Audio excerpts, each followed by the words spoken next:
함께 인사하시겠습니다. 세상에는 중심, 사랑에는 관심, 당신을 향한 내 마음은 진심하십니다. 시작.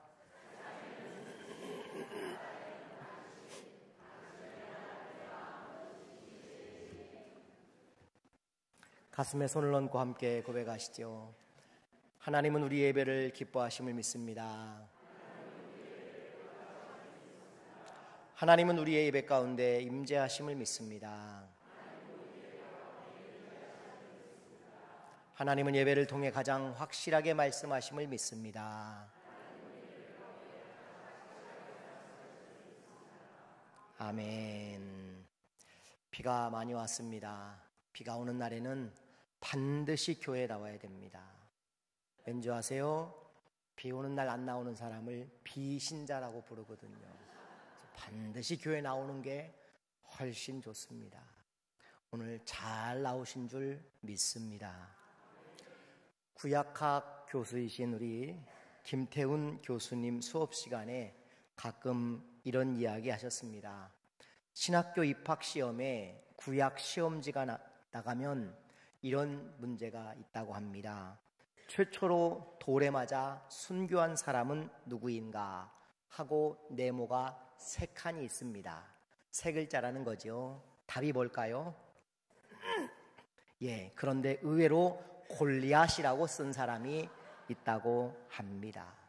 돌에 맞아 죽었다는 것에만 눈에 확 들어와서 바로 골리앗이라고 썼겠지요.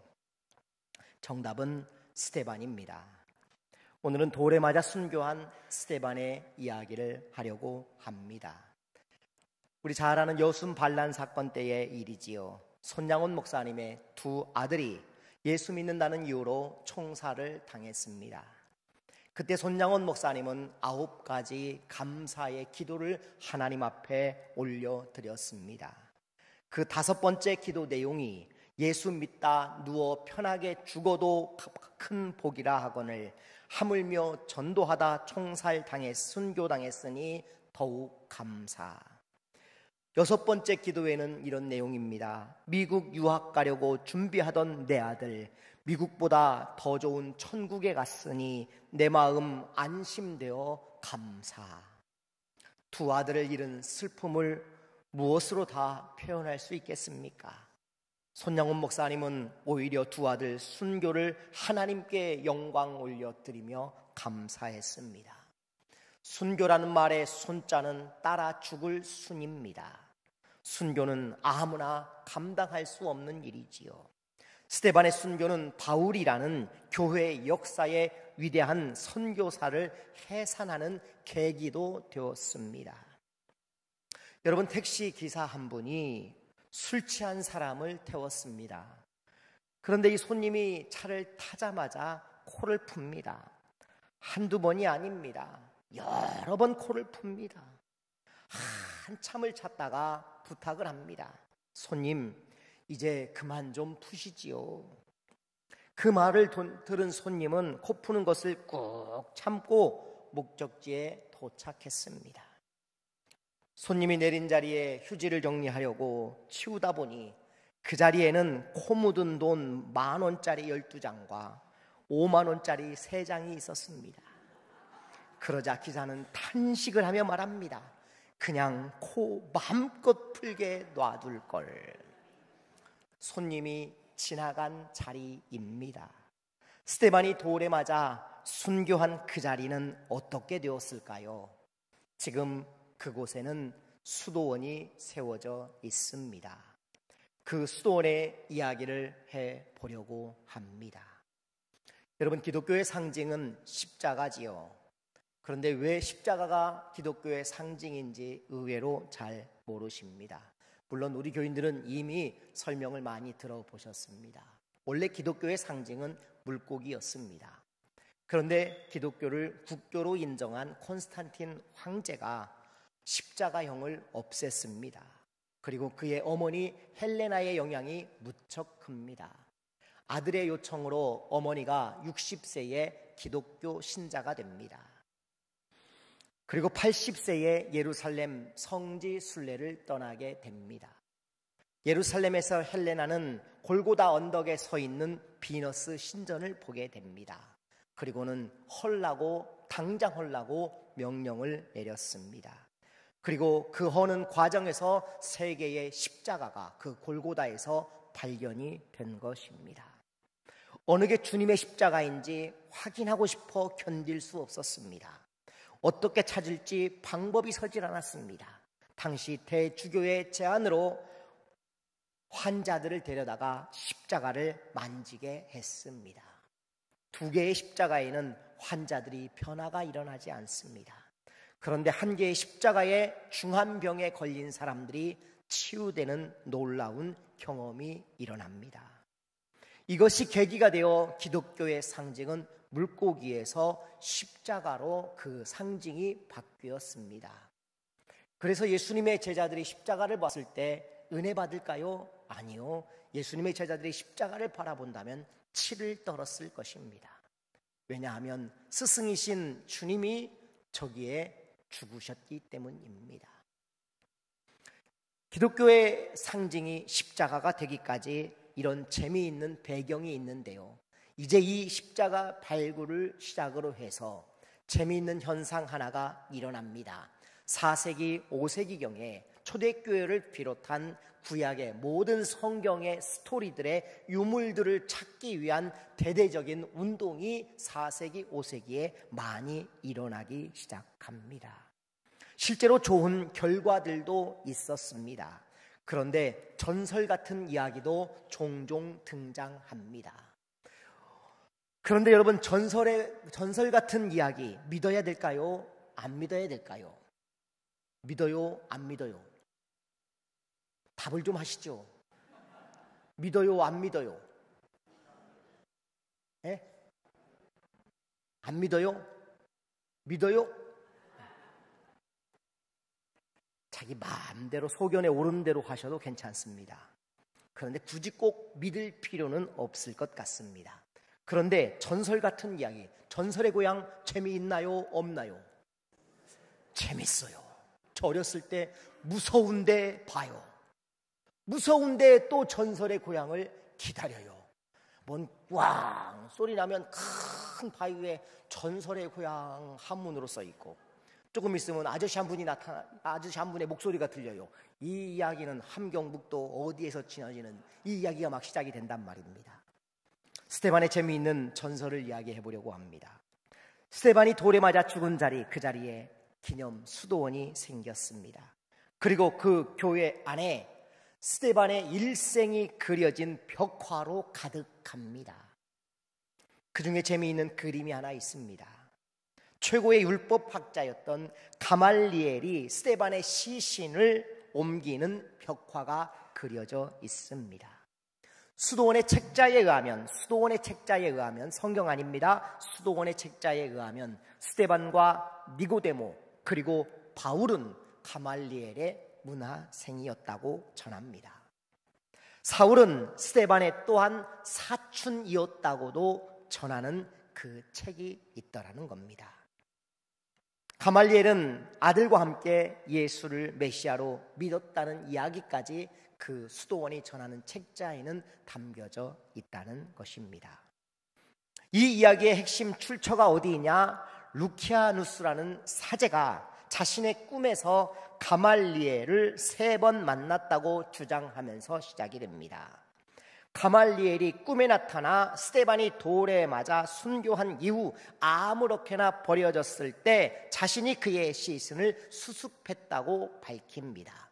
그러면 경건한 사람들이 스데반의 시신을 수습했다는 사도행전 이제 이 다음에 나오는 8장 3절의 이야기에 경건한 사람은 누굽니까? 어쩌면 이제 가말리엘이다, 이런 추측을 할 수도 있겠지요. 그리고 가말리엘은 스데반의 시신을 가지고 자신의 가문의 묘지에 정중히 모셨다고 합니다. 그의 묘지에는 니고데모, 가말리엘, 그리고 그의 아들인 아비바스, 그리고 또 한 사람 스데반까지 4명의 유해가 발견이 됩니다. 훗날 스데반의 유해는 콘스탄티노플에 옮겨졌다가 그리고 로마까지 옮겨집니다. 실제 스데반의 유해인지 아닌지 정확하지는 않은 것이지요. 이런 전설에 의하면 그것을 그대로 성인으로 받아들이는 캐톨릭에서는 그 스토리를 정리하고 있더라는 것입니다. 그러나 성경의 이야기는 아니라고 분명히 말씀을 드립니다. 루키아누스의 꿈 이야기, 마치 현실처럼 실제 이야기로 자리 잡게 된 것입니다. 정확히 어디서부터 어디까지가 진실인지 확인할 수 있는 방법이 딱 한 가지 있습니다. 어떻게요? 죽으면 천국에 가서 스테반에게 물어보시면 됩니다. 그런데 우리가 죽었을 때 스테반 선생님은 바쁘실 것 같아요. 그러니 우리 교인 중에 지금으로부터 제일 먼저 가시는 분이, 여기 앉아 계신 분 중에 제일 먼저 천국 가시는 분이 먼저 물어보셨다가, 그리고 우리 교인이 오거든 오늘 일을 기억하셔서 그게 사실인지 아닌지 꼭 한번 물어보시고 우리 교인들에게 전해주시기 바랍니다. 저는 이 이야기 속에 가말리엘과 스데반의 연결성이 서로 없는 인물은 아닐 것 같습니다. 왜냐하면 사울이 이미 가말리엘의 제자이기 때문에 그 연결고리를 가지고 있기도 하고, 그리고 만일 연결성이 없다 하더라도 사도행전 7장의 스데반의 설교는 그의 스승이 누구냐고 물어보고 싶을 정도로, 혹시 가말리엘은 아니었는지 물어보고 싶을 정도로 그의 설교는 구약의 핵심을 꿰뚫고 있을 뿐만 아니라 사도들의 설교를 능가하는 메시지를 전하고 있기 때문입니다. 결국 이 설교 때문에 스데반은 돌에 맞아 죽음을 맞이합니다. 저는 스데반이 저들에 의해 죽임을 당한다고 생각하지 않습니다. 스데반이 복음을 지키고 죽음을 지금 맞이하고 있다고 생각합니다. 마치 예수님처럼. 한번 따라서 하시죠. 죽음은 당하지 않고 맞이해야 한다. 옆에 있는 분하고 한번 인사하시죠. 우리 당하지 말고 맞이합시다. 그렇습니다. 여러분, 죽음은 당하면 안 됩니다. 맞이하는 죽음이 좋은 죽음인 것입니다. 본문을 한번 살펴볼까요? 여러분, 저들이 지금 분노하는 얼굴 사이로 스데반은 열려있는 하늘을 먼저 보고 있다는 것입니다. 스데반의 설교는 공회 앞에서 담대했습니다. 그는 이스라엘의 역사를 꿰뚫으며 그들이 어떻게 계속해서 하나님을 거역했으며 선지자들을 박해했으며 마침내 의인인 예수님까지 죽였는지 통렬하게 지적하고 있습니다. 그의 설교를 들은 사람들을 자극하고 있었습니다. 반응이 어땠을까요? 54절을 한번 보시겠습니다. 시작.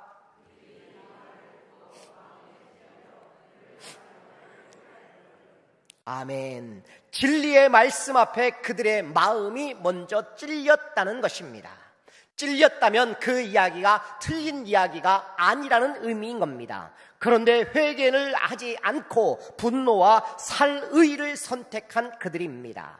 바로 그 순간 세상의 모든 분노가 스데반을 향해 들끓 그때에 스데반의 시선은 하늘이 땅이 아닌 하늘을 바라보고 있었던 것입니다. 55절, 56절입니다. 시작.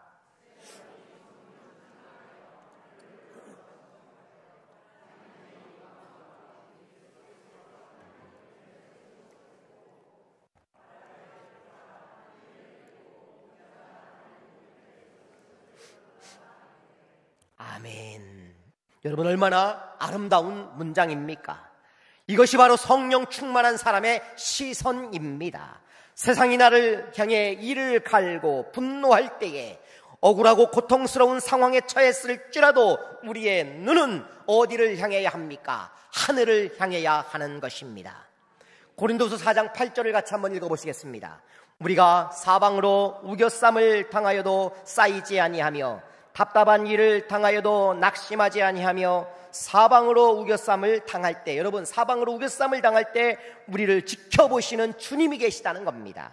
할렐루야. 문제와 환경에 매몰되어 지금 절망하고 있지는 않습니까? 스데반은 자신을 둘러싼 위협이 아닌 하늘을 향해 주목하고 있다는 것입니다. 그리고 그곳에서 자신을 위해, 우리를 위해 지금도 일어서서 응원하시는 그리스도를 바라보고 있는 것입니다. 박해 현장 한가운데에서 열린 하늘을 본 스데반처럼 가장 큰 고난의 순간에 가장 큰 하나님의 위로와 영광을 체험하는 저와 여러분 되기를 기대합니다. 본문에는 또 저들이 던지는 돌멩이 사이로 주님의 기대를 저버리지 않는 스데반의 모습이 등장합니다. 스데반의 죽음을 한번 살펴볼 필요가 있습니다. 57절입니다. 시작.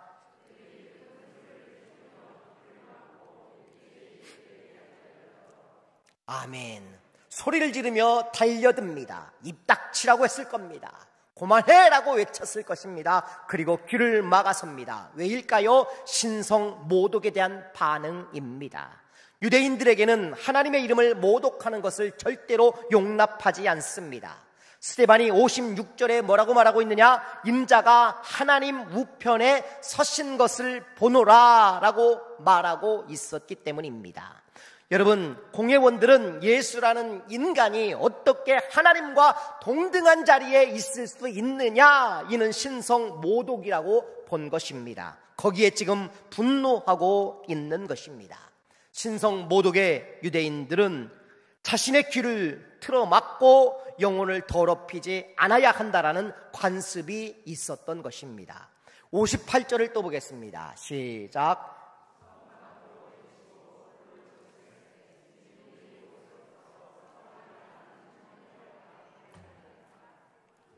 아멘. 성 밖으로 내쳤다고 말하고 있습니다.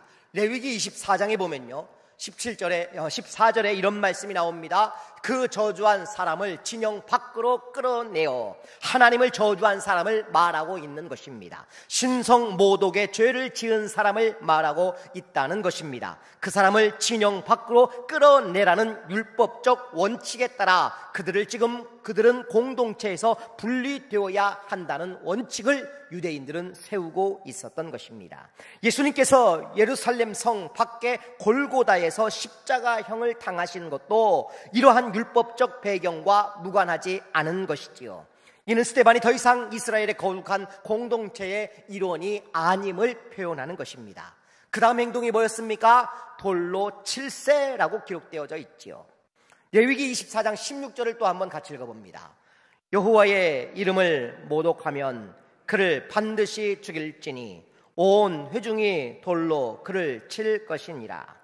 거류민이든지 본토인이든지 여호와의 이름을 모독하면 그를 죽일지니라.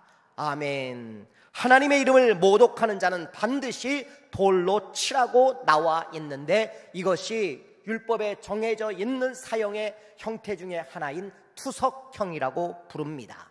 우상숭배, 안식일 위반, 신석 모독한 사람들에게는 이렇게 하나님께 직접적인 죄를 지었다고 여기기 때문에 중범죄로 공식적인 투석형을 사용하는 것입니다.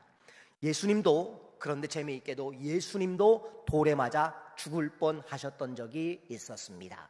요한복음 8장 56절부터 59절까지 읽어보겠습니다. 시작. 너희 조상 아브라함은 나의 때 볼 것을 즐거워하다가 보고 기뻐하였느니라. 유대인들이 이르되 내가 아직 50도도 되지 못했는데 아브라함을 보았느냐. 예수께서 이르시되 진실로 진실로 너희에게 이르노니 아브라함이 나가 전부터 내가 있느니라. 그들이 돌을 들어 치려 하거늘 예수께서 숨어 성전에서 나가시니라. 아멘. 아브라함이 나기 전부터 내가 있었느니라 라고 말씀하시는 것 앞에 저들은 지금 신성 모독이라고 여겼기 때문에 돌을 들려고 들었던 것입니다. 요한복음 10장 30절을 또 한번 보겠습니다. 31절까지. 나와 아버지는 하나이니라 하신대 유대인들이 다시 돌을 들어 치려 하거늘. 아버지와 하나라는 그 말에 유대인들이 또 돌을 들었습니다. 왜요? 신성 모독이라고 여겼기 때문이라는 것입니다. 58절 다시 한번 보시겠습니다. 증인들이 옷을 벗어 사울이라 하는 청년의 발 앞에 두니라. 여러분, 당시 투석형 집행의 절차에는 매우 중요한 구체적 증언이 필요합니다. 신명기 17장 7절을 한번 보실까요? 시작.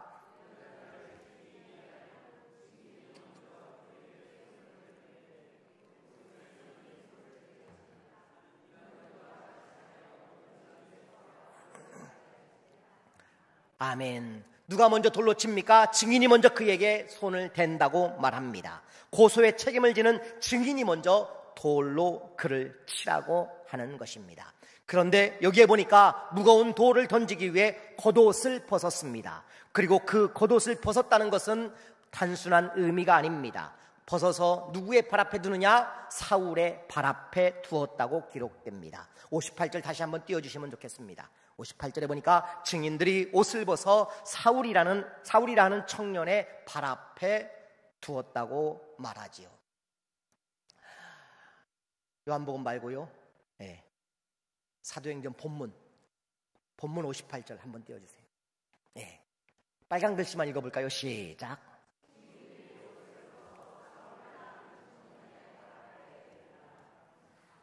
아멘.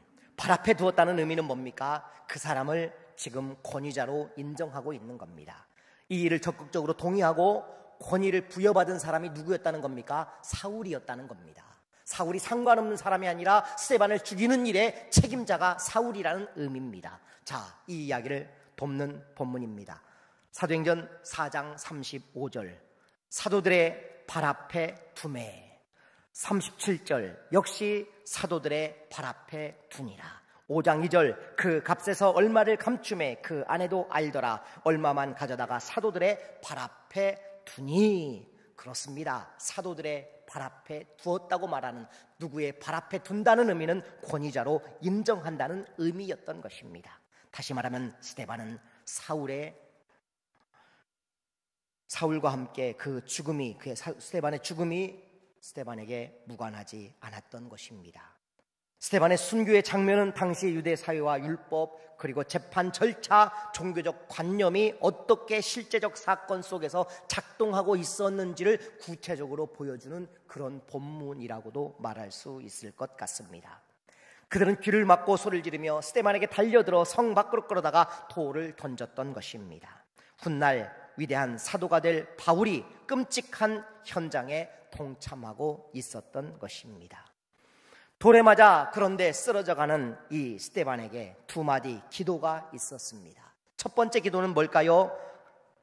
59절입니다. 시작.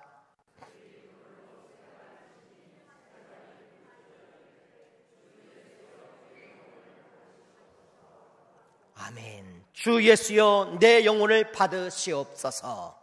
여러분, 이것은요 자신의 생명이 주님께 속해 있음을 고백하는 믿음의 고백입니다. 죽음이 끝이 아니라 주님 품에 안기는 시작이라는 것을 확신하는 사람만 할 수 있는 분명한 기도인 것입니다. 그리고 두 번째 기도는 우리 모두를 숙연하게 만듭니다. 60절 보시겠습니다. 시작. 무릎을 꿇고 크게 불러 이르되 주여 이 죄를 그들에게 돌리지 마옵소서. 이 말을 하고 자니라. 아멘. 두 번째 기도는 주여 이 죄를 그들에게 돌리지 마옵소서. 이 기도는 십자가에서 예수님이 하셨던 아버지 저들을 사하여 주옵소서 자기들이 하는 것을 알지 못함이니이다 라고 기도했던 그 기도와 거의 흡사해 보입니다. 자신을 향해 돌을 던지는 이들을 위하여 저주한 것 대신 오히려 그들의 죄를 용서해 달라고 기도하고 있는 것입니다. 스데반의 모습 속에 우리는 그리스도의 사랑의 절정을 발견합니다. 어느 모임에서요 식당을 갔습니다. 주문을 하려고 호출 버튼을 눌렀어요. 그랬더니 주인이 예 손님 하고 달려옵니다. 그런데 같이 밥을 먹으러 간 사람이 깜짝 놀라서 예수님? 하고 그렇게 들었습니다. 예 손님 했는데 이분은 예수님 이렇게 들은 겁니다. 여러분, 왜 그분은 그렇게 예수님이라고 알아들었을까요? 그 안에 가득한 생각이 예수님이기 때문에 가능하지 않을까라는 생각을 해봅니다. 비슷한 말에도 예수님으로 들렸던 것은 바로 그런 태도입니다. 저는 스데반이 저들을 용서해달라고 평소에 가득 찬 용서의 마음을 담고 있었기 때문에 이런 마음을 실천할 수 있었으리라 생각이 듭니다. 화가 나는 사람이 있지요. 살다 보면 분노가 치밀어 오는 사람 있지 않습니까? 나를 모욕하고 무시하고 함부로 대하는 사람, 하늘을 보면 견딜 수 있습니다. 왜요? 하나님께서 우리를 위해 응원하시기 때문입니다. 저들이 던지는 돌멩이 사이로 여러분, 우리 주님이 우리를 보고 싶어 하십니다. 55절을 한번 보실까요? 본문 시작.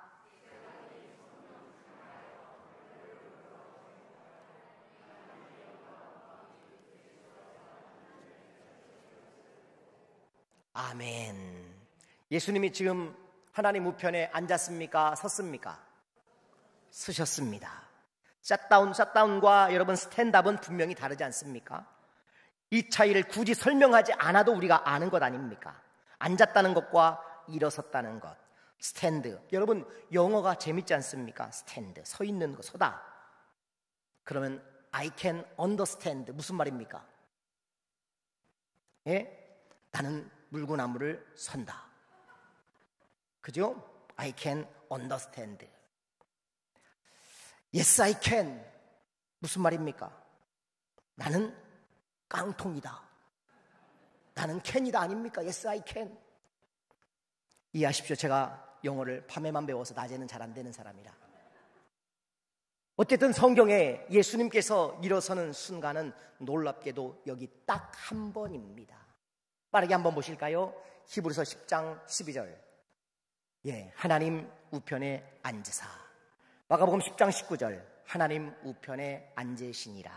골로새서 3장 1절. 하나님 우편에 앉아 계시느니라. 누가복음 22장 69절. 하나님의 권능의 우편에 앉아 있으리라. 히브리서 12장 2절입니다. 하나님 보좌 우편에 앉으셨느니라.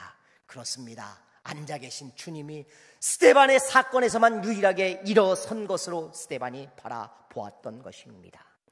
예수님이 벌떡 일어나게 하는 믿음, 포기하지 않고 하늘을 우러러보며 참기 어려울 만큼 미운 사람, 그 사람을 견디며 우리가 참아낼 때에 주님이 우리 편이 되어 주십니다. 예수님이 왜 일어나십니까? 우리를 안아주시기 위함이 아니겠습니까? 우리를 응원하시려고 일어나는 것 아니겠습니까? 우리를 변호하시려고 일어나시는 겁니다. 사랑하는 성도 여러분, 스데반 아무도 그를 지지하지 않는 그 자리에, 살기가 넘치는 그 자리에 지금 있습니다. 그의 고독감은 정말 처절해 보입니다. 진리를 외쳤다는 이유로 분노에 찬 군중들에게 둘러싸여 성 밖으로 끌려 나갑니다. 날카로운 돌멩이들이 그의 몸을 향해 날아들기 직전의 순간, 세상의 모든 분노와 살이가 한 사람에게 집중되고 있는 절체절명의 현장에서 스데반은 놀라운 광경을 목격합니다. 그리고 외칩니다. 보라, 하늘이 열리고 인자가 하나님 우편에 서신 것을 내가 보노라. 살다 보면 모든 세상이 나에게 등을 돌린 것 같은 순간을 우리가 맞이할 때가 있습니다. 오해와 비난의 화살이 빗발치고 억울함에 목이 메어 아무 말도 할 수 없을 때, 군중의 함성이 내 목소리가 완전히 묻혀질 때로 묻혀버린 그런 고립감의 절망 속에 우리가 빠질 때가 있습니다. 바로 그 순간 내 편은 아무도 없구나 하는 생각이 들 때 여러분은 어디를 보시겠습니까? 저들이 던지는 돌멩이 사이로 하늘을 우러러 보십시오. 우리 주님이 저와 여러분을 위해 일어나실 것입니다. 기도하겠습니다.